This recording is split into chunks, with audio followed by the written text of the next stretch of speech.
쉽게 말해서 아무 아파트나 사면 돈이 된다 라고 생각하시는 분들은 뭐 깡통 찰 수 있는 것이고요. 내가 부동산 뭐 인구 감소인데 등을 돌리시는 분들은 또 우상향하는 어떤 부의 기회를 또 놓칠 수 있는 그런 시즌이 됐다라고 좀 말씀드릴 수 있겠습니다. 일단은 뭐 아무 아파트나 난 괜찮다 하면은 뭐 집값 떨어지는 추세를 계속 기다리시면 될 것 같은데요. 실제로 2023년 집값 통계를 보면요. KB 부동산 가격 지수가 2023년에 마이너스 6.7%를 기록했어요. 이거는 IMF 때 마이너스 13%, 그 다음으로 아주 큰 하락폭입니다. 이게 시사하는 바가 뭐겠습니까? 이제 중금리가 고착화되면서 사람들이 이제 아파트를 냉정하게 바라본다는 것을 또 시사하기도 하고, 말씀드리고 싶은 것은 또 다른 가격 지수가 있어요. 실거래가 된 것만, 그 가격만 추적하는 한국부동산원의 실거래가 지수를 보면은 2023년에 오히려 전국은 3.5% 올랐고 서울은 10% 올랐다는 통계가 확정이 됐어요. 다른 기관에서 이렇게 방향이 엇갈리는 통계는 되게 중요한 시사점을 제공하는데요. 앞으로 이제 기록될 거예요. 2023년에 이렇게 방향이 엇갈리나, 서울 같은 경우 10% 올랐다고 했잖아요. 사람들이 이제 매수세가 계속 붙는, 얼마나 금리가 오르고 힘들었습니까? 그럼에도 불구하고 사람들이 신중하게 고르는 아파트들은 계속적으로 우상향한다는 것을 의미하고요. 반면에 뭐 하급지나 하급지의 고령 아파트들, 사람들의 눈에서 소외되는 아파트들은 철저하게 인구 감소와 함께 궤를 같이 하면서 집값이 이렇게 떨어지는 어떤 이런 양극화의 어떤 단면을 저는 2023년에 엇갈리는 가격 지표가 설명을 해줬다고 봅니다.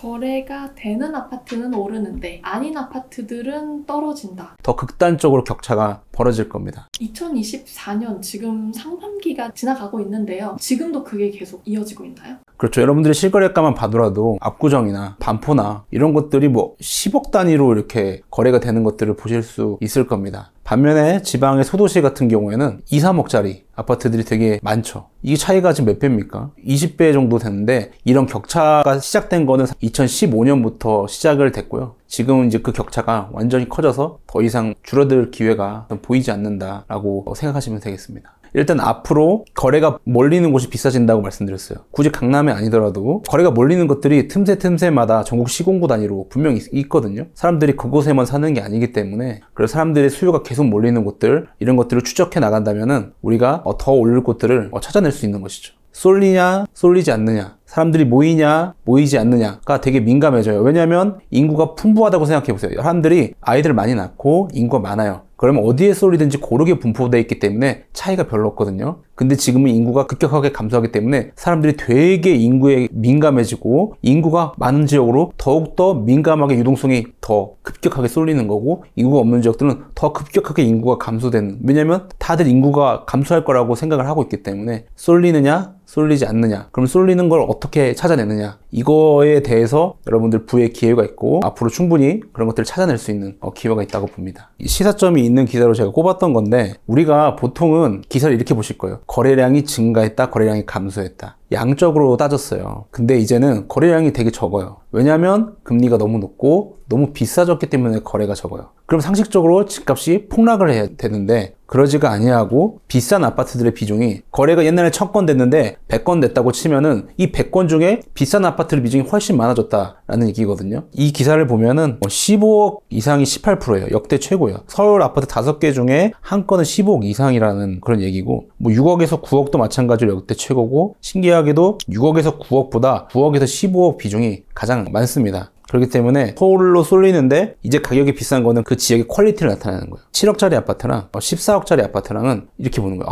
사람들이 쏠려 있고 인프라가 집중돼 있고 쾌적한 어떤 시설들이 상당히 격차가 많이 벌어졌기 때문에 내가 그 돈을 주고라도 가겠다라는 거예요. 그래서 이제는 거래의 양이 중요한 게 아니라 질적 수준, 금액대별 비중이 높아지는데, 상승 거래 비중이 높아지는데, 거래량은 어차피 지금 많이 적기 때문에 질적으로 봐야 돼요. 그래서 비싼 아파트들이 많이 거래되는 곳, 잘 보세요. 아파트들이 여기 있고 여기가 있어요. 근데 여기가 한 아파트가 상급지고 신축이라서 막 올라가요. 그럼 얘는 보통 키높이 효과 때문에 같이 조금이라도 올라갑니다. 근데 이 아파트가 대단지 아파트인데 입지가 좀 떨어지고 뭐 문제가 많아요. 그럼 얘도 같이 뜨뜻미지근해지는 겁니다. 근데 이 아파트가 이렇게 올라가면 키높이 때문에 이것도 자연스럽게 올라가는 거예요. 그래서 15억 비중이 올라간다? 그럼 뭐예요? 9억, 15억 비중도 같이 키높이 효과 때문에 올라가는 어떤 그런 효과가 있는 것이죠.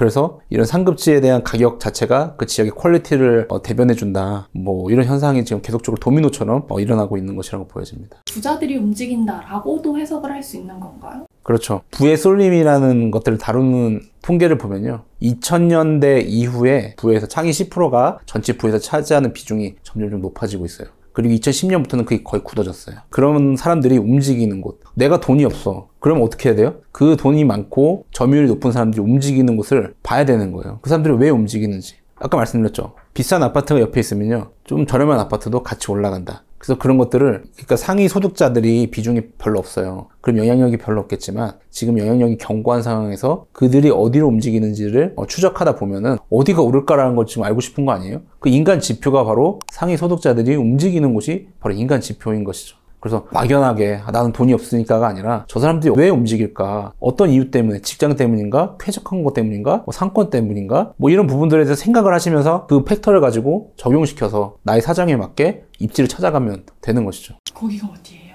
거기가 어디냐? 라는 것들은 뭐 여러분들이 생각하는 상급지일 수도 있고 이제는 그런 거예요. 여러분들이 어플, 호객노노나 직방 같은 어플 같은 거 많이 보잖아요. 그래서 굳이 어떤 전국의 강남 이런 뿐만 아니라 여러분들 사는 지역들의 대장주가 어디 있는지 바로 어플을 통해서 동네의 대장주를 확인할 수 있고 내가 그 대장주를 갈 수 있는 여력권이 안 된다. 그러고 하면은 그 주변에 그 인근에 어떤 키높이 효과를 줄 수 있는 아파트를 찾아보는 것도 방법이라고 할 수 있죠. 시장의 어떤 사이클 심리의 흐름보다는 결국에는 인구랑 가구가 정해진 미래 수요거든요. 추계치가 다 나와 있어요. 통계청에. 그럼 이거에 집중했어요. 그래서 사이클은 출렁출렁 하는 것은 단기적으로 예측하기 너무 어려우니 결국엔 수요가 꾸준하게 몰릴 곳을 찾아보자. 정해진 미래 수요가 흐르는 그 물길들, 그 물길이 과연 어디로 모여질 것인가 이런 것들을 찾아봤고 가구라는 테마도 사실은 되게 중요한데요. 인구라는 테마에 너무 가려졌어요. 부동산에서 맨날 인구 얘기만 하니까. 근데 가구 엄청 중요하거든요. 가구의 트렌드를 읽으면요, 여러분. 어떤 평형이 뜰지 이런 것도 예상할 수가 있습니다. 이제 앞으로 어떤 평형이 뜰 거다 이거 할 때 꼭 알아두셔야 되는 통계가 평균 가구원 수라는 통계가 있어요.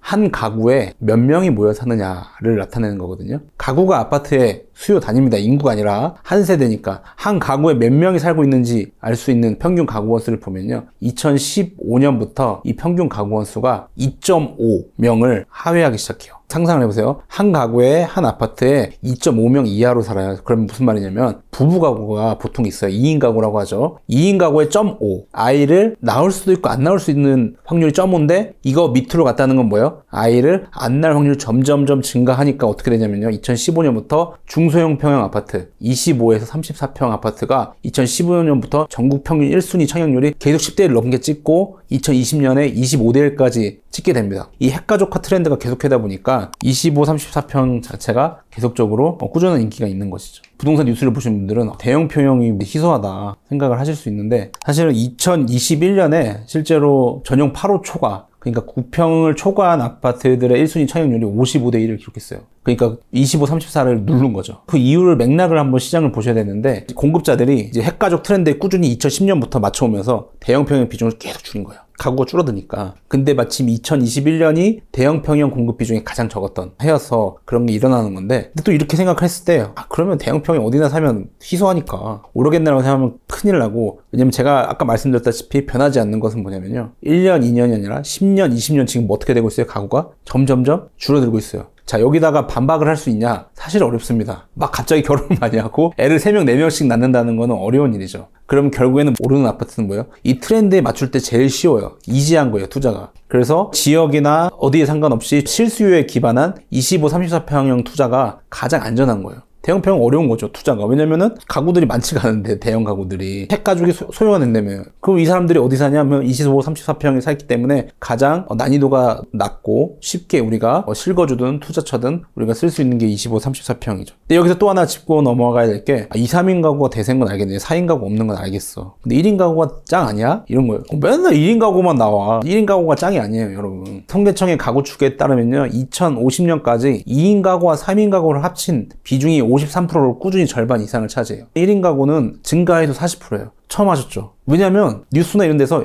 1인 가구하고 2인 가구, 3인 가구를 다 따로 봐요. 아니에요. 아파트 25, 34평은 2인 가구도 살고 3인 가구도 살아요. 이걸 합쳐서 봐야죠. 합치면요. 이 수요가 계속 절반 이상을 넘어가요. 그렇기 때문에 25, 34평 수요가 계속 꾸준히 된다라는 거라고 생각을 하시면 될 것 같습니다. 돈만 많으면 사실 1인 가구든 4인 가구든 대형 살고 싶죠 라는 그런 이제 댓글도 달리거든요. 그렇죠. 중소형 평형이 뜨는 건 그냥 대형 아파트가 비싸서 그런 거 아니에요? 우리가 경제 현상을 이해하는 데 있어서 좀 어려운 얘기인데 제약이라는 단어가 되게 중요해요.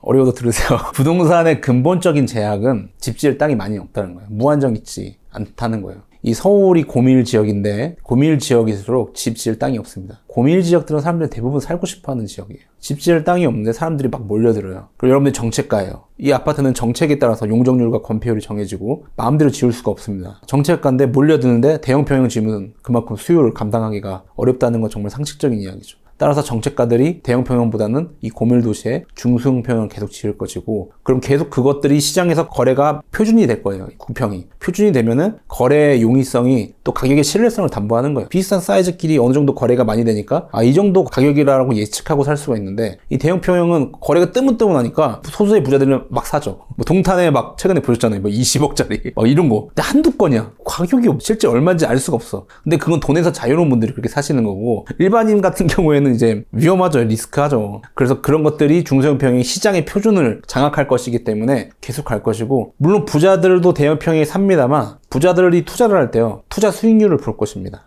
투자 수익률은 뭐예요? 내가 들어간 돈이 적고 올라가는 게 높아야 되는 거예요. 근데 대형 평형 투자하기가 쉽지가 않아요. 엄청 비싼 돈을 일단 넣어야 되는 것이고, 거기에서 투자치가 안 나온다면 힘든 건데, 똘똘한 소형 한 채를 산다면은 초기 투자 비용이 적는 것이고 투자 수익률이 상당히 매력적이기 때문에 투자처로서도 사실은 중소형 평형대가 가장 또 이지한 그런 평형대가 되는 것이죠. 소형은 뭐 정의하기 좀 나름인데 25평 이하 정도예요. 우리가 어떤 주거의 질적인 측면이 있어요. 우리가 선진국이 계속 1인당 주거 면적이 점점점 넓어지거든요. 사람들이 양에서 질의 시대로 넘어가기 때문에 우리나라도 마찬가지로 증가를 하고 있어요. 근데 그런 게 있어요. 오픈 이야기인데 3기 신도시 신혼부부 면적이 18평, 15평. 그래서 최근에 이슈가 됐어요. 여기 어떻게 사냐. 사실은 앞으로 여러분들 기억하셔야 되는 게, 이제 사람들이 더 질적인 측면 볼 거고, 코로나19 여기에 기름을 부었을 거예요. 집이 넓은 게 중요하고, 좀 더 비싸도 집 넓어야 되는구나 하는 것들 다들 공감하실 거예요. 그래서 1인 가구가 아닌 이상은 2, 3인 가구는 점점점 20평 이하보다는 당연히 25, 34평을 향해서 전진해 나갈 것입니다. 면적이 조금씩 넓어지는 거에 대해서 집중을 하시고, 1인 가구, 소형 평형, 이거는 사실은 아파트로서의 기능보다는 오히려 오피스텔 같은 것들이 수요를 따로 카테고리를 잡아갈 것이기 때문에 아파트에서 소형이라, 그런 것들은 사실은 옛날 아파트들이 그렇게 많아요. 대부분 신축은 또 그렇게 많지 않기 때문에 그런 부분도 감안을 하셔야 될 것 같습니다. 근데 이게 또 지역별로는 다르게 간다고 하셨어요. 요거 생각하시면 돼요. 주거의 질과 가성비. 자, 제약, 수도권 집값이 지금 지방보다 3배 비싸요. 주거 면적을 넓히고 싶어도 넓히기가 어렵습니다. 근데 반대로 지방의 입장에서는 수도권보다 집값이 3분의 1 싸단 말이에요. 그러면 주거의 질이 높아지는 데 있어서 지방은 땅도 많잖아요. 그리고 가격도 싸고, 정책자들이나 수요자들이나 당연히 넓은 쪽으로 계속적으로 더 빨리 나아갈 수 있는 것이죠. 수도권은 이제 좀 제약이 있는데, 지방 같은 경우에는 오히려 40평짜리 아파트 자체도, 왜냐면 주거의 질은 똑같죠. 수도권 지방에 사람이 주거의 질을 넓은 데서 살고 싶은 건 똑같기 때문에 지방은 좋은 입지라면은 대형평이 오히려 더 가치가 상승할 수. 왜? 가성비. 똑같은 가격으로 효용이 더 큰 거예요. 근데 이게 어떻게 된다? 수도권과 지방의 격차가 커지면 커질수록 더 싸네? 라고 생각이 들 수 있기 때문에, 이 가성비 자체가 지방 A급 입지의 대형평의 가치를 더욱더 높여주실 거기 때문에 지방의 투자나 실수요를 생각하시는 분들은 과감하게 큰 평형 괜찮다라고 말씀드릴 수 있겠습니다. 그 외에 우리가 조금 더 알아야 되는 그런 트렌드가 더 있을까요? 서울의 인구가 1990년도부터 30년 동안 90만 명이 감소했거든요. 성남시 인구가 지금 90만 명이에요. 약. 그게 사라진 거예요. 경기도로 다 갔어요. 왜 그러냐면, 여러분들 인구의 감소보다 인구 이동이 되게 중요한데, 서울 집값이 많이 오르면 오를수록 경기도로 넘어가는 인구가 더 많아집니다. 그럼 경기도 집값이 언제 올라요? 인구가 들어올 때. 그게 18년, 20년, 21년에 실제로 인구 이동 통계가 잡힌다라는 것이죠. 우리가 근데 상식적으로 인구가 감소했는데 왜 서울 집값이 싸지지 않고 왜 올랐냐, 데이터를 찾아보면 명료해요. 인구 밀도가 30배예요. 전국 평균에. 2020년도 기준으로 전국 평균이 제곱킬로미터당 516명 살고 있어요. 전국 평균으로. 서울은 제곱킬로미터당 15,865명. 30배. 그럼 과거에는 줄었냐? 아니요. 과거도 30배 높았어요. 인구 밀도도 감소하죠. 인구가 감소하니까. 근데 이 격차 엄청난 갭이죠. 자, 생각해보세요. 인구가 감소한다고 계속 언론에서 얘기하고 막 교수님들 얘기하면은 사람들이 어떻게 생각을 하냐면은 인구가 있는 데 가서 살고 싶다라는 생각이 더욱더 민감해지는 거예요. 그러니까 인구 밀도가 쏠림의 지표잖아요. 높은 데로 계속적으로 집중이 되는 거예요. 집중이 되면요, 여러분들이 이마트 신세계 사장이라면 상권을 어디다가 집중시킬 것이며, 여러분들이 유명학원 대표예요. 메가스터디 뭐 이런 데 대표예요. 학령 인구가 이렇게 감소해지는데 어디다가 그럼 학원을 유치해야 될까요? 이게 경제적인 논리라는 것이죠. 그래서 다른 거 볼 필요 없다. 쏠리느냐 쏠리지 않느냐, 이거에 대해서만 여러분들이 꼭 집중하셔라. 그래서 이게 쏠림을 우리가 인구 밀도 말고 생활에서 여러분들이 쉽게 이 지역 사람들이 많이 몰려 살고 싶어하고 이 지역에 살고 싶어 하는구나 라고 알 수 있는 생활 쏠림 지표 중에 하나가 출퇴근 시간에 혼잡도예요. 지하철 혼잡도. 누가 출퇴근해요? 경제활동 인구가 출퇴근하죠. 우리 맨날 경제활동 인구 감소한다 그런 얘기 하잖아요. 이 역은 경제활동 인구가 많다라는 거예요. 이게 출퇴근에 사람들이 바글바글 거는 좀 힘들긴 하지만 경제활동 인구가 풍부한 역세권이구나. 반대로 생각하시면 돼요. 내가 지하철을 타는데 나만 타. 극단적으로. 내리는데도 나만 내려. 그럼 그 지역이 정말로 앞으로 인구 감소 시대에 살아남을 수 있는 지역인가 쉽게 가늠해 볼 수 있는 거고, 또 하나의 생활 쏠림 지표는 최근에 총선이 있었어요. 엄청 요새 열심히 했죠. 여러분들 정치인들이 아주 표의 전문가예요. 어디에 표를 얻어야 될지 딱 알아요. 효율적으로 다 방방곡곡 다닐 수 없잖아요. 정해진 시간이 있으니까. 어디서 그렇게 열심히 하던 거예요? 대형 단지 앞에서 그렇게 열심히 하지 않던가요? 여러분들 헬리오시티의 9,000세대예요. 헬리오시티에 뭐 해주겠습니다. 뭐 해주겠습니다. 이걸 하면 표를 얼마나 얻을 수 있을까요?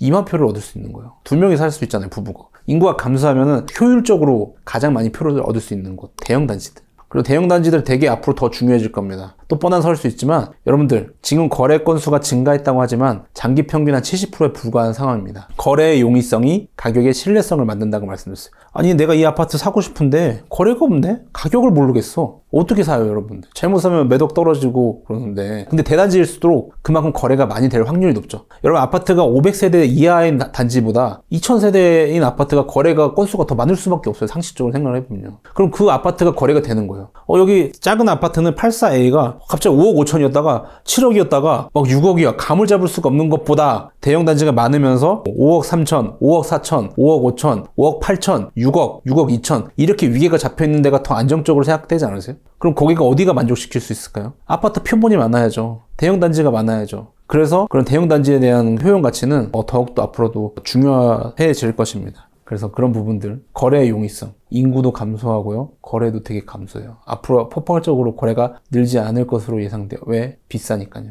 그럼 어떻게 돼요? 거래가 많이 되는 데는 사람들이 많이 살고 있고 아파트 단지가 많고 그 흔한 25, 34평 아파트 아무거나 살 수 없죠. 거래가 많이 떠서 이 가격이 감이 잡혀야 집을 살 거 아니에요. 근데 그 감이 잡히는 아파트들은 계속 그쪽으로만 감이 잡혀요. 왜냐면 여러분들 어플리케이션 키면은 맨날 그 아파트 보이죠. 1등, 2등, 3등 맨날 그 아파트예요. 맨날 그 아파트. 거기가 뭐예요? 아, 여기는 누구나 아는 아파트, 옆집도 거래되는 아파트. 거래가 많으면요 상관없어요. 거래가 막 여기저기 터지면은 상관없죠. 가격의 실효성이 거기서만 꽂히기 때문에 계속 거기서만 집중이 되는 것입니다. 정리해보자면요, 출퇴근할 때 사람들이 많이 내리는 지역, 그러니까 인구가 쏠리는 지역에서 거래가 많이 터지는 그런 대단지 중소형 아파트인 걸까요? 네, 그렇죠. 너무 쉽나요? 너무 쉬운 게 진리입니다. 사실은 극단적인 뉴스 헤드라인에 있는 게 아니라 10년, 20년의 그런 기록들이 쌓인 데이터에 있는 것인데, 대체로 사람들은 긴 데이터 얘기하면 싫어하고요. 이 극단적인 사건에 관심이 많아요. 근데 오히려 앞으로도 이렇게 될 거예요. 왜냐면은 유튜브나 SNS 되게 자극적이 되기 때문에. 근데 이런 막 데이터 얘기하고 몇 프로다. 프로도 싫어해. 백분율 자체 나오면 막 TV 꺼. 이러면 안 돼요, 여러분들. 아까 비율, 이거 되게 중요한데, 오히려 그래서 대중심리가 이런 쪽으로 극단적으로 흘러갈수록 데이터 진중하게 바라보신 분들은 본원적 우위가 생기는 거예요. 아무도 안 보니까. 그리고 차별적으로 초격차의 어떤 우위가 생기는 거예요. 조만간 폭락합니다. 많이 보죠. 많이 보라고 하세요. 근데요, 이럴수록 지루할 수 있는 데이터 보시는 소수의 분들은 더 쉽게 그 기회를 잡을 수 있다는 사실을 꼭 기억하시기 바랍니다. 뭐 다 오른다 이런 거 없어요, 이제. 서울에서 오른 지역은 예요. 실제로 강남구 거주자들이 매입하는 곳 통계들을 보고 있는데 정말 기가 막히게 이런 지역들을 집중적으로 매수했다더라. 이들이 아직도 저가인 경우가 많아요. 그냥 부동산은 시기를 잘 타야 되는 거 아닌가 싶기도 하더라고요. 타이밍 부동산은 엄청 중요합니다. 똑같은 입지고 똑같은 아파트인데 언제 사느냐에서 3억, 5억 차이가 나니까. 근데 이거 전문용어로 이제 저점을 잡아내는 능력인데, 여러분들이 공감하시는 게 현재가 진짜 예측하기가 너무 어렵다라는 거 공감하실 거예요. 좀 어려우면 초불확실성 시대다 공감하실 겁니다. 근데 이럴 때일수록 부동산이 주식이 아니잖아요. 주식은 뭐 갑자기 삼성전자가 7만 원이었다가 8만 원 될 수도 있는데 부동산 하루 만에 그렇게 되기가 쉽지가 않거든요. 그러니까 부동산은 장기 투자져 있고요. 내일 이사하려고 사는 건 아니잖아요. 그런 오랫동안 거주할 재화라는 점을 감안하면요, 복잡한 회기식으로 예측하는 것보다 앞으로 10년, 20년 후에도 변하지 않을 것이 무엇인가에 대해서 우리가 집중하면은 더 바람직한 이 초불확실성 시대를 이길 수 있는 그런 비결이라고 보고요. 제가 이름을 반석 데이터라고 지었어요. 단단한 반석 위에 집을 짓습니다. 그래야 예측이 무너지지 않죠. 이 든든한 데이터가 뭐냐면 변하지 않는 게 인구 밀도라는 데이터다. 왜냐면 땅의 면적이 크게 변하지 않거든요. 그런 부분들이 있고, 또 가구 트렌드도 사실 한번 정해지면요, 그 가구 트렌드가 상당히 많이 이어진다라는 것입니다. 우리가 그걸 빨리 소진시켜서 그렇지. 1인 가구 대세라는 건요, 2000년도 초반에 나온 얘기예요. 그럼 몇 년, 20년 동안 그게 변했나요? 맞잖아요. 근데 문제는요, 그걸 너무 빨리 소진시켜버린 다음에 이제 탈이 나기도 하는데, 가구는 또 뭐예요? 인구로 구성돼 있잖아요. 근데 인구가 정해져 있어요. 왜냐면 현재 가입 여성과 출산율을 추계를 하면요, 10년, 20년 후에 인구를 어렵지 않게 추계할 수가 있거든요.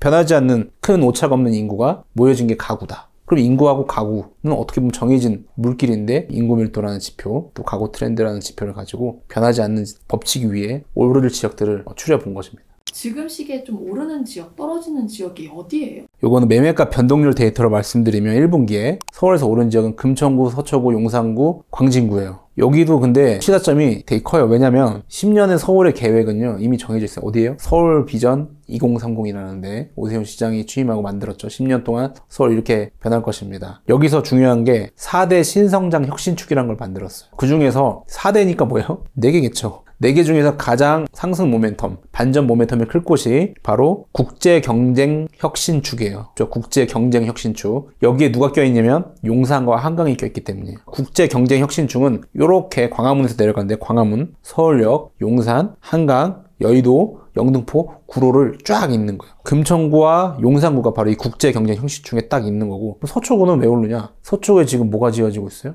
반포에 신축이 막 들어서고 있죠. 여러분들이 좋아하는 그 브랜드가 지어지면은 신축이 입지예요. 제가 누누이 말씀드렸지만 신축이 들어서면요, 일단 주변 도로가 정비가 되고요, 인구가 또 감소한다면, 자, 인구가 감소할수록 상권이나 학원 선생님이나 다 인구에 민감하다라는 것이고, 그러면 거기들이 대형 신축들로 모일 수밖에 없다라는 그런 것이죠. 그래서 앞으로 뭐 어디 지역이든 신축이 대단지 뭐 2, 3천 세대가 들어간다. 그 주변 자체가 같이 끌어올린다 라는 것 때문에 서초가 지금은 그게 효과가 나타나고 있고, 그럼 광진구는 뭐냐면 지금 대입 교과가 계속 바뀌고 있잖아요. 그럴수록 학군지가 뜨는 것인데, 그래서 광진구가 뜨는 거지. 광진구에 뭐가 있냐? 학군이 좋은 초중고들이 모여있는, 그게 바로 광진구입니다. 우리가 학군의 상맥으로는 이제 3개가 있죠. 강남구의 대치동, 양천구의 목동, 노원구의 중계학원가. 작지만 강한 학군이 바로 광진구인데요. 광진구는 일단은 강동에서 이제 건너가면은 있고, 광진구가 이제 강남의 교두보기 때문에 작지만 성적이 좋은, 교과 성적이 좋은 초중고들이 밀집되어 있습니다. 그리고 광진구는 다 노후된 아파트예요. 근데 전세가 보면 깜짝 놀라실 거예요. 이러실 거예요. 왜 전세가가 비싸냐면 거기에 학군이 좋기 때문에 거기에 일부러 바로 작지만 강한 학군, 광진구, 이렇게 생각하시면 돼요. 금천구하고 용산구만 그 국제경쟁 혁신축에 포함된 거고, 서초구는 신축 대단지 효과 때문에 오른 거고, 광진구는 학군이에요. 자, 근데 여기 올랐다고 말씀드렸는데 떨어진 곳은 강북구하고 준 거예요. 여기 왜 떨어졌냐면 똑같은 이유 생각하시면, 이 지역들은 어떤 혁신축에 포함되어 있지 않아요. 4대 신성장 혁신축에. 또 신축 대단지가 없어. 또 학군이 그렇게 빼어나지도 않아. 그래서 떨어지는 거예요. 신성장 혁신축이 있냐, 혹은 빼어난 신축 대단지가 있냐, 혹은 학군이 좋냐, 이 3가지 팩터가 싹 있으면 매우 좋은 것이고, 하나라도 있으면 그래도 사람들이 매수세가 분능되고, 다 없다. 아시겠죠? 같은 서울이라도 떨어지는 거예요? 뭐 다 오른다 이런 거 없어요. 이제 서울 비전 2030이나 뭐 서울 플랜 같은 거 시간 내실 때 포인트를 잡아내서 보시면 되죠. 광화문, 서울역, 용산, 한강, 여의도, 이쪽이 신성장 혁신축이고, 실제로 강남구 거주자들이 매입하는 곳들을 제가 이제 통계들을 보고 있는데, 정말 기가 막히게 이런 서울의 용산부터 이 서남권 지역들을 집중적으로 매수했다더라 라는 것입니다. 그래서 강남구에 사시는 분들이 사실은 한 3발, 4발 빨리 움직이고 있죠. 그래서 이들이 아직도 저가인 경우가 많아요. 금천구나 이런데. 그런 부분들에 대해서 상당히 미리 움직이고 있다. 아까 말씀드렸죠. 우리가 모르겠어요. 그러면은 잘하는 사람을 따라가야 되는 거예요. 우리가 부자들에 대한 관점이 어떠실지 모르겠어요. 저 뭐 운 좋아가지고 뭐 됐고, 나는 뭐 이렇게 살래. 그러니까 뭐 삐딱하게 바라볼 수도 있고. 근데 우리가 이제 현실을 살아가면서 우리가 부에 관심 있고 부동산에 관심 있으면, 우리가 이러한 흐름을 타는 어떤 그런 축에 있는 사람들이 어떤 쪽으로 좀 계속적으로 움직이느냐. 예전에는 뭐 도심이었죠. 70년대. 그 다음에 이제 강남으로 옮겨갔고, 지금 다시 도심으로 회귀하는 중이죠. 어디요? 용산, 성동구 이런데 다시 회귀하고 있잖아요. 흐름이 이렇게 지금 돌아가고 있잖아요. 그 상위 부의 사람들이 주도를 하고 있잖아요. 그러니까 이 흐름 자체를 읽어나가는 것도 되게 의미 있는 일이죠. 남들은 잘 모르는데 우리는 좀 눈여겨봐야 되는 그런 좀 앞으로 오를 지역도 있을까요? 우리가 인구 밀도 계속 말씀드리는데 인구 밀도 계산하려면은 분모의 땅의 면적이 필요해요. 제곱킬로미터 몇 명이 살아야 되니까. 근데 집을 지을 수 있는 면적은 아주 요만해요. 전체 땅이 이랬으면 아무 때나 집을 산 위에 지을 수 없잖아요. 요만해요. 그거를 우리가 집을 지을 수 있는 땅만 따로 제가 계산을 해가지고 주거 인구 밀도를 이번 책에 담았는데 주거 인구 밀도가 높은 지역 이건 뭐냐면 정말로 집 지을 땅이 없는데 사람들이 정말 몰려 사는 곳 이런 뜻이거든요. 거기가 어디냐면 영등포구에 여의도 유명하죠. 말고도 물레동이라는 데가 있어요. 특징이 주거 인구 밀도가 높은 지역은 준공업 지역이라는 거예요. 준공업 지역 꼭 기억해 두세요. 왜냐하면 이 준공업 지역은 이제는 여러분 대의 명분이라는 게 있어요. 아까 변하지 않는 게 뭐예요? 트렌드에 역행하면은 여러분들 서울 도심의 굴뚝공장 이거는 누구나 원하지 않는 거예요. 최근에 뭐 성동구에 삼평 레미콘 뭐 없어지고 그게 대의 명분 아니에요? 갑자기 공장을 많이 만들 수는 없잖아요. 그러니까 이런 것들은 당연히 바뀔 수밖에 없는 것인데 이런 것들 서울에 땅이 없기 때문에 이 중공업 지역이 많은 지역들이 결국에 여기다가 아파트를 지을 수 있기 때문에 성수동이 뭐예요? 중공업 지역이에요. 거기 어떻게 돼요? 다 공장이 있었던 곳이 힙한 곳으로 바뀌죠. 이게 트렌드예요. 그럼 중공업 지역이 많은 도시가 어디냐? 성동구하고 성수동, 영등포구, 물레동 같은데 이런 데가 또 힙하잖아요. 나름대로 힙하고 결국에 서울시도 이걸 알기 때문에 중공업 지역에 대해서 앞으로도 어떻게 바뀔 것이냐 플랜을 계속 내놓을 거예요. 그래서 이런 부분도 숨겨진 곳이고 수도권에서는 광명시가 주거 인구 밀도가 높아요. 광명하면 또 우리가 재건축 재개발 아니야? 뭐 이렇게 생각을 하실 텐데 광명이 아파트를 지을 수 있는 주거 면적이 되게 좁은 지역 중에 하나예요. 왜 그러냐면 광명은 경기도 지역보다 상업 지역 비율이 되게 높아요. 되게 놀랍죠? 광명이 무슨 상업지역이야? 생각나는 상권 있으세요? 없죠? 자, 생각해보시면 광명에 KTX 타고 가보셨어요? 광명의 KTX가 광명 역세권 개발지구가 거기가 다 상업지구예요. 내려보면 코스트코도 있고 엄청난 이케아도 있어요. 그래서 이런 부분들이 다 상업지구 때문에 들어간 거예요. 그래서 상업지구가 많다라는 거 그리고 주거 아파트를 지을 지역이 적다는 건 뭐예요? 엄청 편하다는 거예요. 아파트만 빽빽하게 있고 상업지역이 없으면 딱 멀리 나가야 되는데 다 상업지역으로 원래 태어났기 때문에 거기 있는 몇 개의 아파트가 집 앞에서 이케아를 누릴 수 있고 하다라는 것이죠. 통계를 보시면 상업지역이 많은 지역들, 주거민족이 적은 지역들은 사람들이 오히려 쾌적하고 그 의외의 지역들이 바로 광명입니다. 3기 신도시 중에 어디를 주목해야 되냐? 광명, 시흥, 3기 신도시. 앞으로 자족도시 찾아보기가 되게 어려워요. 자족도시가 뭐냐면요. 분당을 생각하시면 돼요. 뭐예요? 거기에서 출퇴근하고 집 근처에 살아요. 근데 여러분들 맨날 신도시 만들 때 정부에서 캐치프레이즈가 뭐예요? 제2의 분당, 제2의 판교. 어디든 다 제2의 분당, 제2의 판교. 맨날 지금 10년째 제2의 분당 판교 얘기하고 있잖아요. 제2의 땡땡 지역 나오지 않는 한 분당 판교만 계속 지금 자족도시가 딱 하나밖에 없다는 소리예요. 그만큼 자족도시가 어려운데 광명 시흥지구도 주변이 이렇게 상업지역이 많아질 것이고 광명 테크노밸리라고 개발이 되고 있어요. 배드타운이 아니라 테크노밸리가 개발이 되면은 아무리 봐도 일자리가 생긴다는 거예요. 그리고 상업지역 많다고 말씀드렸죠. 편리. 그래서 광명시흥 3기 신도시가 좀 시간은 많이 걸리겠지만 넓기 때문에 하지만 나중에 태어났을 때는 가장 가치 있는 지역이 될 것이라고 생각이 됩니다. 보통 우리가 인구 밀도 하면요 뭔가 빽빽하게 사람이 많고 이런 걸 생각하는데 그게 아니라 주거용으로 있는 구역 내에서 이제 인구 밀도가 높은 게 그렇죠. 그게 더 찐일 수 있죠. 왜냐면 우리는 지금 무슨 얘기하고 있어요? 집값 얘기하고 있잖아요. 집이 어디서 탄생해요? 주거용지에서 탄생을 하는 거예요. 우리가 토지에 다 용도가 있어요. 토지마다 너는 상업지역을 지어, 너는 공업지역을 지어, 너는 아파트 지역을 지어라고 토지 면적이 있는데 주거 면적이 높다는 건 주거 면적 비중이 되게 작다는 거예요. 다른 게 엄청 많이 차지하고 있다는 거예요. 공업지역에 집을 지을 수 없죠. 주거 면적이 되게 작은 지역들은 되게 아파트 들어오기 힘들기 때문에 집값이 계속 우상향을 할 수 있는 확률이 상당히 높다. 여기도 지었고 여기도 지을 수 있어요. 그러면 아파트 공급이 확 많아지면 또 떨어질 수도 있는데 여기는 주거 면적은 별로 없어요. 근데 주변 상업지역이랑요 다른 거 넣을 수 있는 면적이 많아요. 그러면 여기 있는 사람들은 되게 쾌적하게 이 많은 것들을 다 이용할 수 있는 것이죠.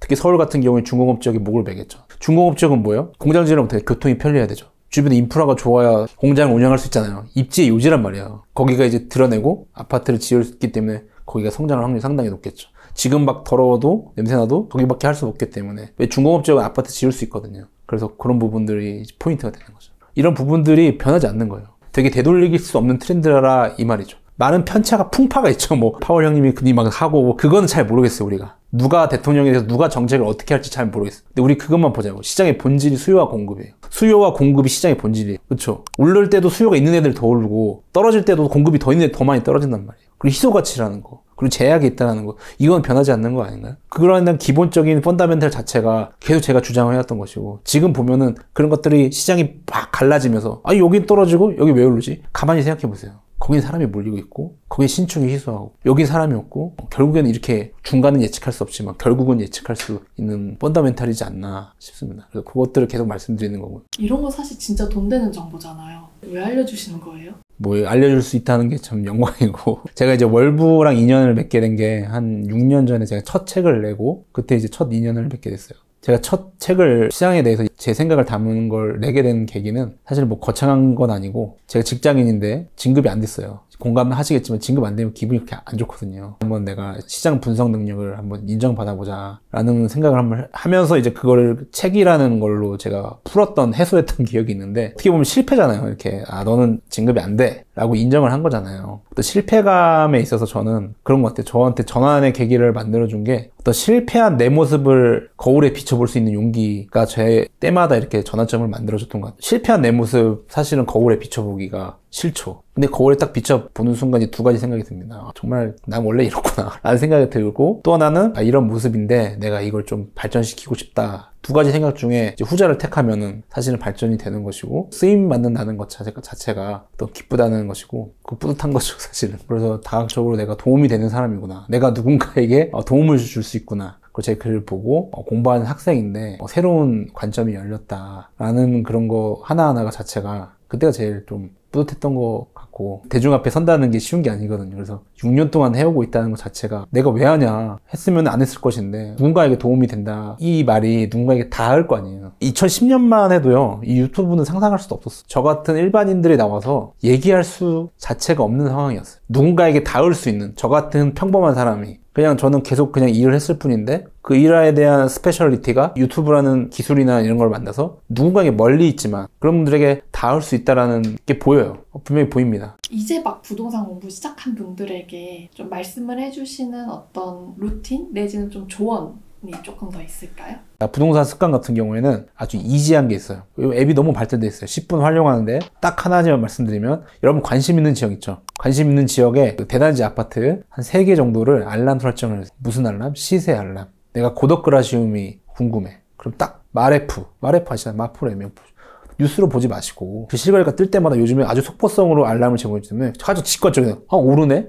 떨어지네? 이게 3개인데 3개 다 올라. 혹은 3개인데 뭐 2개만 올라. 하나만 떨어져. 이걸 계속 생각을 해보죠. 얘는 왜 떨어지지? 데이터가 장점이 뭐냐면 상상을 하게 만들어요. 왜 떨어지지? 궁금하지 않아요? 18억이었다가 15억이 됐어. 이건 뭐냐면은 뭐 금매일 수도 있고 데이터 자체가 여러분들을 움직이게 만들잖아요. 그 움직이게 하는 데이터가 뭐예요? 거래량? 금리? 너무 어려워. 가격 쉽죠? 급등, 급락 그런 거 좋아하시잖아요. 그 여러분들이 선택한 아파트를 보시라고요. 기자들이 써준 거 말고. 그래서 보면 궁금하잖아요. 사람들이 15억에서 15억 5,800 안 궁금해. 근데 15억에서 18억도 궁금하지 않아요? 그걸 여러분들이 자발적으로 시스템을 만들어 놓으려고. 그럼 뭐예요? 찾아보게 되잖아요. 직접. 이거 뭐야? 고층이네? 뭐 이런 것 때문에 갑자기 올랐네? 뭐 이런 것들을 본인이 직접 하면서 그 자체가 전문가가 되는 것이다. 그래서 알람 설정이 되게 중요하다. 시세가 가장 직관적이고 능동적으로 내가 찾아보게 만든다는 것이고 또 하나는 정책이 되게 중요한데 국토교통부의 보도자료 사이트가 있어요. 거기에 즐겨찾기 해놓으면 매일매일 업데이트할 때마다 물론 또 뉴스에서 다 정리해서 줍니다. 그런데요 뉴스는 기본적으로 많이 읽혀야 되기 때문에 몇 개만 이렇게 중요한 것만 해줘요. 심지어 어떤 뉴스를 그대로 복붙하는 뉴스도 있어요. 그럼 맨날 그것만 봐. 중요한 거는 원문 통째를 읽어야 돼요. 정책이 나왔는데 이게 이런 거구나라고 찬찬히 읽어보실 필요가 있어요. 왜냐면 그게 익숙해져야 부동산 집을 또 살 수 있는 거예요. 여러분 청약이 뭐예요? 청약 통장이 뭐예요? 전용 면적이 뭐예요? 이런 거 원문을 읽다 보면은 이 어려운 단어들이 막 처음에 날 때립니다. 뭐지? 토익 공부가 뭐 단어 공부라고 하잖아. 막 때려요 나를. 아프죠? 아파봐야 돼요. 찾아봐야죠. 찾아보게 만드는 거예요. 원문을 다 읽다 보면은 기자들이 다 풀어놓은 거 쓰면은 딱 그것만 이 정책은 실수요자들이 아니라 투자 수요입니다. 그게 아니라 그 원문을 보면서 단어들 모르는 거 있으면 다 체크해보면서 찾아보면서 그 하나를 정확하게 찬찬히 읽어보는 것 자체가 엄청난 공부다라는 거. 그래서 그런 부분이고 또 잘 걸러내는 것도 중요해요. 어떤 걸 걸러내냐면은 기사 중에 여기가 올랐기 때문에 이 지역은 앞으로도 좋습니다. 여기가 떨어졌기 때문에 여기는 끝입니다. 여러분 아파트가 전국에 얼마나 많아요. 근데 하나의 어떤 것만 가지고 길게 늘어서서 결국에는 이렇게 될 거다라고 하는 것들은 걸릴 필요가 있습니다. 단편적인 생각을 집어주기 때문에 그렇습니다. 그래서 이번에는 제 책을 좀 신간을 무료로, 아주 많이는 아니지만 무료로 풀어드리려고 합니다. 그래서 인구 미신을 걷어내고 싶었어요. 인구가 감소합니다. 집 사지 마세요. 일단 이걸 다 걷어내버리고 싶고, 오른 지역이 분명히 있고 이런 지역들을 어떻게 찾아야 되는지가 아니라 그냥 찾아서 제가 넣어놨어요. 그래서 무주택자들, 아파트 갖고 싶은데 글쩍글쩍 하시는 분들 그 가려움을 긁어드릴 수 있도록, 좀 안심하고 그 지역을 선택할 수 있도록 그 지역들을 다 추려놓았고, 뭐 투자자들도 당연히 우리가 장기적으로 내가 선점했을 때 비싼 데를 더 비싸질 것 같아. 이런 부분들, 취지 자체가 수도권만 있는 게 아니에요. 지방도 있고, 지방에도 지혜를 찾을 수 있다고 생각을 하면은 훨씬 더 범위가 스코프가 넓어지는 것이거든요. 이 책에도 수도권, 5대 강역시, 기타 지방까지 그런 인구 밀도랑 가구 트렌드로 뽑은 지역들을 다 세세히 정리를 해놨기 때문에 무주택자는 여기구나, 여기에 내가 돈을 모아서 되겠다. 그리고 투자자들한테는 숨겨진 지역들을 소개시켜주고, 또 뭔가 도시의 성장 배경이 다 있어요. 그렇죠? 성장 배경들을 다 써놨어요. 그래서 과천은 왜 비쌀까? 작고 행정기관도 다 세종시 내려갔는데 왜 비싼 거야? 도시의 DNA가 있거든요. 그런 것들에 대해서도 좀 설명해 놓았고, 그래서 이런 부동산 세계관을 좀 균형적인 걸 전해드리고 싶었어요. 이러한 메커니즘에서 쏠림과 비쏠림에 대한 거, 이벤트에 참여하시면은 제가 따끈따끈한 신간을 또 무료로 받아볼 수 있는, 아까 그 지역들 제가 머리 아프지 않게 싹 정리해드리는 그 지역들에 대해서, 스토리에 대해서 보실 수 있도록 무료로 풀어드리도록 하겠습니다. 2024년까지의 인구 추계를 바탕으로 40년을 더욱더 쭉 앞으로 늘린 것인데, 2025년의 인구 자화상은 여성 3명 중 1명은 무자녀, 2033년은 초등학교 입학생이 지금의 반토막이 된다. 지금도 얼마 없잖아요. 그렇죠. 그거의 반토막이다라는 얘기고요. 2047년은 전 국토가 소멸한다. 인구가 이제 거의 없어진다라는 그런 얘기일 것 같고요. 그리고 저 멀리 2060년은 사망자 수가 출생아 수의 5배 된다. 장례식장이 대부분 많아진다는 그런 얘기, 놀이터보다 그렇게 해석이 됩니다. 모든 예측의 목적은요, 위기를 미리 경고를 해주고 이거를 서로 공감하면서 경각심을 불어일으켜서 이렇게 하면 안 된다 해서 우리가 바람직한 미래를 우리가 지금부터라도 만들어 가보자 하는 취지에서 이제 하는 것이죠. 근데 그 취지가 무색하게 이렇게 보면은 이제는 인구가 감소하고 나는 어떻게 해야 돼? 라고 일반 분들이 생각하시죠. 그게 나쁜 게 아니에요. 이게 다 어두운 면면들이 이렇게 계속 보여지잖아요. 그럼 나는 어떻게 해야 돼? 내 자녀는 어떻게 키워야 돼? 이게 당연히 생기실 거거든요. 자, 다시 집값으로 돌아와서 2005년 후에도 마찬가지일 거예요. 지금의 절반, 소멸 이런 얘기 나오면 사람들 어떻게 생각한다고요? 나 어떻게 해야 돼? 그럼 우리가 생각하는 그 집값에 있어서 예비적인 수요자들은 이런 상황에서 어떻게 움직일까를 상상해 볼 필요가 당연히 있는 것이죠. 아까 제가 말씀드렸죠. 수요가 되게 중요하다. 금리 어떻게 될지, 심리 어떻게 될지 모르겠어요. 수요.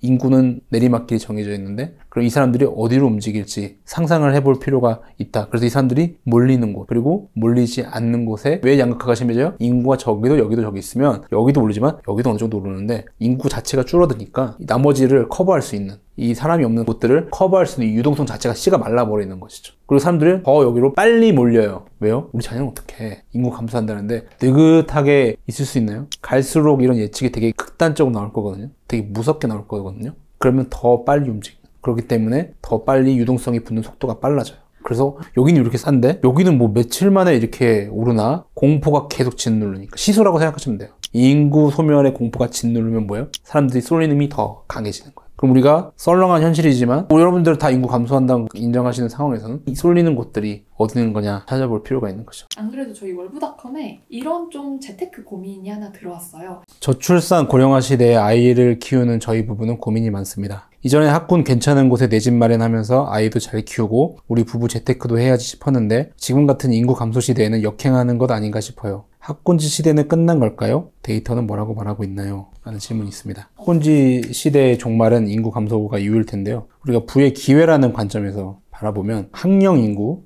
공부하는 사람들이, 학생들이 1980년에 1,400만 명이었어요. 근데 2020년에 780만 명이나 감소했어요. 자, 이미 꽤 많이 감소했어요. 뭐 앞으로 더 많이 감소한다고 쳐봐요. 근데 왜 원하는 대학 가기가 이렇게 어렵고, 슬픈 통계는 N수생, 재수생, 삼수생 비중이 역대 최고예요. 학령 인구가 감소하는데 대학교 문이 넓어졌다고 하는데 재수, 삼수, 사수를 하는 사람들이 왜 이렇게 많아졌을까요? 이게 왜 그러냐면은 축소사회가 되게 중요한데, 축소사회의 특징은 자연적인 감소보다 기회의 문이 닫히는 속도가 훨씬 더 빠르다라는 것이죠. 소아과 같은데 그때 말씀드렸지만 합계 출산율이 0.7이에요. 너무 아이를 안 낳는 시대인데 왜 오픈런을 해요? 소아과에. 너무 없으니까. 그게 왜 너무 없을까요? 더 문을 빨리 닫아요. 병원이 더 돈이 안 되니까 병원이 문을 셧다운 시키는 거야. 병원 수익이 받쳐주지 못하니까 아이가 없어지는 것보다 더 선제적으로 문을 닫는 거죠. 어느 누구도 내 돈을 다 마이너스가 돼가면서 내 수익이 마이너스가 돼가면서 민간 기능은 상당히 어려운 거죠. 문을 닫는 대신에 어디로 몰려들어요? 그 사람들이 그나마 모여있는 곳으로 가는 것이죠. 그래서 이 기회가 더 빨리 많이 감소한다. 그래서 비기가 더 빨리 감소하니까 이런 것을 이제 선점하려고 대입 성적이 증명된 곳에 몰리는 건데, 이 통계청 인구 축에 보면은 2인 자녀 가구는 감소하지만요, 1인 자녀 등 가구는 2030년까지 현재보다 증가하고요, 2040년까지는 현재 수준을 유지합니다. 그러니까 현재 정도의 학군 수요가 2040년까지는 적어도 있다라고 보시면 되겠습니다. 축소사회라서 기회의 문이 더 빨리 닫힌다고 하면은 학군 전체 사이즈는 감소하겠지만 그 탑 클래스 학군들은 당연히 건재할 수밖에, 아예 아이를 낳지 않는 건 아니니까. 그리고 기회가 점점점 없어진다고 하면 출산율이 감소하고 느낌이 썰렁한 출산율 감소하고 기회도 감소하고 다 그냥 뭐 파멸 이럴 수 있는데, 사실은 우리가 사회 긍정적인 측면도 상당히 많거든요.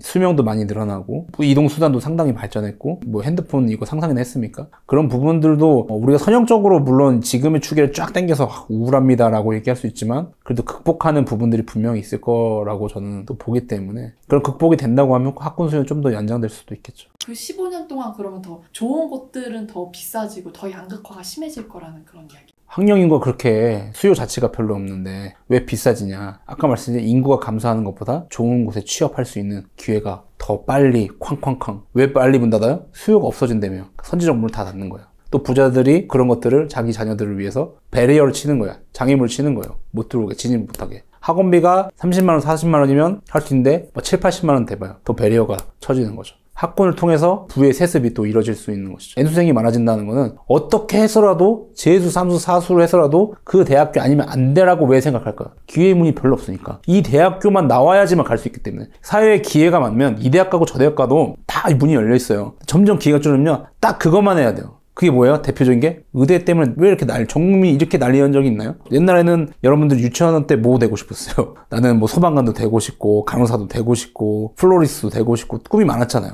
요즘 애들은 뭐예요? 꿈이 의사 뭐 이런 거예요. 그래서 이런 부분들이 왜 기회가 점점 없어요? 사람들이 똑같은 것만, 삶의 지향점이 거의 비슷해져요. 이거 아니면 안 된다는 생각들이 더욱더 강해지는 거예요. 그러니까 부동산도 제가 쏠림을 얘기하는 게, 부동산의 지향점도 딱 이런 곳이어야 돼. 이게 인구가 많고 뭐 다양성이 존중되고 그러면 아파트뿐만 아니라 뭐 다른 것도 좋고 이런 게 풍성하니까, 인구가 많고 여기저기 사니까. 근데 그게 점점 줄어드니까, 그리고 또 기회도 줄어도 땅도 없으니까 학군, 일자리, 상권 이런 것들이 점점점 통일되는 것이죠. 그러니까 계속 쏠림을 또 유도하는 그런 시대가 되는 것이죠. 이게 일자리와 학군이 연계돼 있어요. 사실은 새로운 반도체 일자리가 생기고 우리가 반세권이라고 하는데, 정부가 메가 클러스터를 발표했잖아요. 그러면 인구가 여기저기 흩어져 있으면 이런 반도체 일자리가 새로 생기면은 그 부모님들이 또 그쪽으로 모일 수 있거든요. 그런 부분에서 새로운 학군이 또 탄생할 수 있고, 그런 것들이 뭐 동탄이라든지 중심상업지 뭐 이런 부분들이 가능성이 있어요. 왜냐면 거기 인구가 상당히 많이 몰려 있거든요. 송도 신도시도 그렇죠. 인천의 인구가 뭐 감소하지만 그 송도 신도시로 국제학교들이 이렇게 몰려 있다라는 부분들. 그리고 인구가 감소해도 충격을 상쇄시켜주는 게 거기에 몰려 있으니까. 서울의 학군 있죠. 강남의 대치동, 양천구의 목동, 노원의 중계 학원가, 그리고 아까 말씀드렸던 작지만 강한 광진구 학군이 있어요. 근데 이런 것들 말고도 다른 학군들도 있는데, 이런 학군들이 어떻게 변하고 있는지 위상들이 알 수 있는 게 이제 사설학원 진감 데이터인데요. 코로나19를 포함한 기간인 2016년부터 2021년까지 서울의 사설학원 통계를 살펴보면요, 전체적으로 한 139곳의 교습학원이 문을 닫았어요. 그럼에도 불구하고 강남구와 서초구는 309곳, 서초구는 51곳의 사설학원이 증가했어요. 전반적으로 감소하지만 거기 증가했다는 것이고요. 또 전통적인 학군지 노원구는요, 무려 113곳의 학원이 문을 닫았어요. 근데 또 흥미로운 것은 마포구의 사설학원이 57곳이나 증가했어요. 이것은 뭐예요? 신축 입지라고 말씀드렸어요. 학원들도 인구에 민감해요. 전통적으로 마포가 학군이 약하지만 또 대단지가 생겨버리고 계속 확장하고 있으니 인구에 민감해서 전통적으로 학군지가 약하더라도 그 수요가 거기에 몰려있기 때문에 신흥 학군이 또 태어나는 것이죠. 노원구는 왜 감소한 거예요? 노원구 같은 경우에 감소 이유를 꼽자면은, 인구가 감소하면은 이제 학군 위기에 따라서 거기서부터 좀 타격이 오긴 하거든요.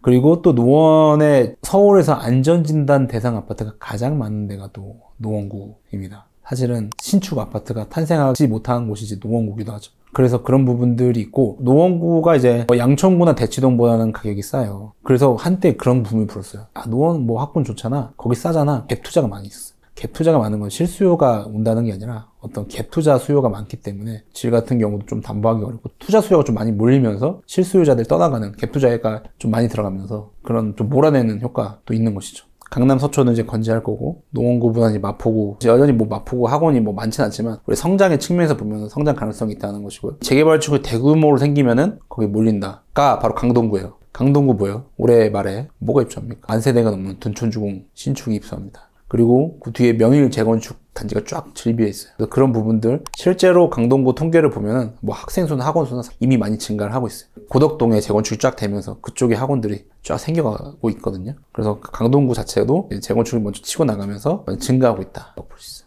경기도 쪽은 어떻게 될까요? 학군 통계 중에 하나가 부부 미혼 자녀 가구의 주택 소유 통계가 있어요. 자, 가구 중에서 부부가 있고 미혼 자녀가 있는 가구인데 이들이 집을 많이 소유하고 있는 지역이라고 하면은 당연히 뭐 학군의 유망지라고 할 수 있겠죠. 여기서 아이랑 집을 사서 있을 거야 라는 얘기니까 경기도에서 부부 미혼 자녀의 주택 소유 집중도가 높은 곳 탑5가 수원 영통구랑 용인 수지구, 용인 기흥구, 안양 동안구, 분당구. 자, 보세요. 안양 동안구 평촌, 분당구 분당학군 딱 있죠? 그 다음에 수원 영통, 용인 수지, 용인 기흥 무슨 냄새가 나요? 반도체의 냄새가 납니다. 그래서 아까 부모의 이 주머니가 또 학군을 만들듯이 일자리와 연계되어 있는 거예요. 그래서 아까 화성 같은 경우도 동탄 인구가 많기 때문에 동탄이 신도시의 시범단지 쪽에 이제 학원가가 생기고 있는데 그쪽이 이제 앞으로 성장 가능성이 높다. 물론 전반적으로 경기도 학군도 쪼그라들겠죠. 하지만 몰리는 지역들 위주로 이제 학원가들이 생길 것입니다. 일산도 학군으로 유명하지 않아요? 일산도 학군이 좋죠. 그 학군들이 조금 퇴색을 한 것이 뭐냐면은 이건 신도시의 기본적인 개념인데 일산이 강남과 가깝지 않아서 그래서 그런 어려움이 있습니다. 그러니까 분당은 사실 강남이라는 게 있고 그리고 일산에 3호선이 있지만 분당의 신분당선만큼 파워풀하지 않거든요. 3호선 가지고 쉽지 않고 이런 거 있어요. 자, 분당은 이제 구도심이에요. 1기 신도시니까. 판교는 그나마 세 건데 판교에 그렇게 유망 학군들이 막 태어나지 않고 판교 신도시가 아주 넓진 않아요. 근데요, 일산이 고양시잖아요. 고양시는 뭐가 있어요? 삼성 원흥지구. 그리고 여러 가지 신도시들이 고양에 계속적으로 생겼어요. 그럼 뭐냐면 신도시는 누가 가요? 신혼부부가 갑니다. 대체로 신혼부부가 신도시에 가기 때문에 그 학군 수요가 많이 일산은 뺏긴 거예요. 분당은 판교밖에 없어서 판교는 사실 IT 기업 도시지 뭐 학군 도시가 아닌데 하필 일산은 주변에 삼성, 원흥, 파주, 운정 신도시가 계속 확장되면서 이게 없었더라면 사실은 쭉쭉쭉 키우면서 그 학군 수요가 좀 있었을 텐데 이 노후된 아파트가 개발되지 않으면서 그쪽 수요로 신도시들을 뺏기면서 원천적으로 수요들이 좀 이탈하는 기회가 있었던 거죠. 이 부동산과 학군 되게 밀접한 건 중학교예요, 중학교. 왜냐면 이 중학교 학군이 되게 중요해요, 집값에 있어서. 고등학교는 이제 멀리 다닐 수도 있고 내가 거기에 기숙사 학교도 있을 수 있어요. 근데 중학교는요, 철저하게 거리에 따라서 근거리 배치 제도예요. 그래서 거리에서 같은 아파트라도 몇 동에 사느냐에 따라서 이 거리를 쟀을 때 전문가 차이가 얼마 나서 그 학교를 못 가는 수도 있어요. 그러니까 철저하게 그 집값과 연동이 돼 있어요. 그 중학교를 갈 수 있느냐 없느냐가 어느 아파트 어느 동에 사느냐에 따라서 결정될 수 있기 때문에 두 개의 중학교가 크다고 하면 나뉘는 거죠. 그래서 중학교 학군이 되게 중요하다. 근데 요즘에 더 빨라요. 요즘에는 이 초3 때부터 어려워집니다, 공부가. 예를 들면 초3 때부터 영어를 배우고요. 초3 때부터 그렇게 어려운 나눗셈을 배워요. 그래서 이제 빠른 그 맹모들이 초3 때부터 이렇게 유망 학군으로 옮겨요. 그러니까 이렇게 생각하시면 돼요. 지금 초등학교 다니는데 4학년 되니까 친구들이 다 없어진다. 다 좋은 곳으로 이사 가고 있는. 반대로 많이 들어오더라, 이 학교로. 그러면 좋은 시그널이에요. 보통이 아니잖아요, 저희 또 대한민국 학구열이. 요즘 재개발 재건축 투자자라면은 이렇게 생각하시면 돼요. 강남만 있는 게 아니라 의대는요, 대구 수성구예요. 범사 만상, 범어 사동, 만촌 삼동. 여기가 아주 의대를 강남 이상으로 많이 보내는 데입니다. 의대 다음에 카이스트, 탑 클래스 이공계 학군이 또 대전에 있는데 대전의 둔산동 재건축도 유망한 것이죠. 지방에서도 계속 좀 살아남을 학군지 또 어떤 곳일까요? 대구랑 대전은 계속 살아남는다고 보면 될까요? 대구랑 대전은 계속 살아남습니다. 왜냐면은 그 의대 입학 성적이 거의 뭐 강남 수준이기 때문에 당연히 살아남을 거고, 대전도 여러분 카이스트도 있고요. 포항공대, 옛날 말로 포항공대 포스텍도 있고, 울산에 유니스트가 있고요. 광주에 지스트라고 있어요. 많아요. 근데 세계의 순위를 보면 카이스트가 압도적입니다, 다른 곳보다. 그런 부분들이 이제 클래스가 대전이 높다는 것을 입증을 해주는 것이죠. 부산은요? 부산도 꽤 유명하지 않아요? 동래구의 사직동이 이제 유명 학원가고요. 근데 최근에 성장하는 도시는 강서구예요. 부산에 강서구가 있는데요. 거기에 명지 국제 신도시가 있어요. 거기에 영국계 유망 학교들 2027년경에 들어온다는 게 가시화됐기 때문에 이쪽이 또 신도시고 하다 보니까 아시는 분들은 알겠지만 부산은 동부산과 서부산이 있어요. 동부산은 해수동, 알고 있는 그런 해운대, 수영구, 동래구가 동부산에 있어요. 전반적으로 가격 위계가 높죠. 서부산은 약간 낙후된, 동부산보다는 여리한 지역인데 여기도 꽃이 폈어요. 명지 국제 신도시가 생기면서 서구 사람들을 끌어당기고 있어요. 마치 인천의 송도 신도시처럼 인천이 재개발 재건축이 안 되면서 송도 신도시가 탄생을 했는데 다 끌어당겼죠. 마찬가지로 명지 국제 신도시도 혼이 생기고 신도시가 생기면서 부부 미혼 자녀 가구들이 그쪽으로 다 옮겨가면서 또 신흥 학군을 또 만들 걸 생각이 됩니다. 중소형 아파트가 뜬다라고 하셨잖아요. 네. 이건 좀 학군지도 마찬가지일까요? 이게 뭐 중요한 데이터인데 이제 잘 공개되지 않는 데이터가 있는데요. 2021년에 LH 토지주택연구원이라는 데서 수도권 중산층 대상으로 선호 평형 조사를 했는데 재미있는 것은 유자녀 가구와 무자녀 가구를 나누어서 조사한 거예요. 중소형 평형이 25에서 34평에 거주하는 무자녀 부부 비율이 38%고 유자녀 부부가 가구는 25%밖에 없어요. 즉 2인 가구가 25, 34평에 많이 산다는 거예요. 유자녀 가구보다. 근데 준대형 평형이라고 할 수 있는 35에서 39평형 가구는요, 유자녀 비중이 더 높아요. 무자녀보다. 뭐 상식적으로 아이가 있으니까 넓은 데 살고 싶어 하는데 그게 이제 반영이 된 거죠. 그리고 한국갤럽에서 2023년 부동산 트렌드 조사를 하는데요. 3인 가구, 즉 부부 플러스 미혼 자녀 가구의 희망 주거 면적이 뭐냐면 35.8평이에요. 그렇기 때문에 이 학군지 같은 경우는, 그러니까 학군지가 뭐 여기저기가 학군지가 아니라 정말 두드러지게 부부 미혼 자녀가 많이 사는 그런 지역들 같은 경우에는요, 오히려 35에서 39평이 아까 제가 말씀드렸잖아요. 조금씩 면적은 늘어나고 있다라고 말씀드렸죠. 그러면은 지금도 현재 35평 정도를 선호하는데 35에서 39 안에 들어갈 확률이 높은데, 안타깝게도 35에서 39평은 대한민국이 되게 극소수합니다. 왜냐면 지을 때 아파트 지을 때 대부분 작거나 34평 이하거나 40평 이상이에요.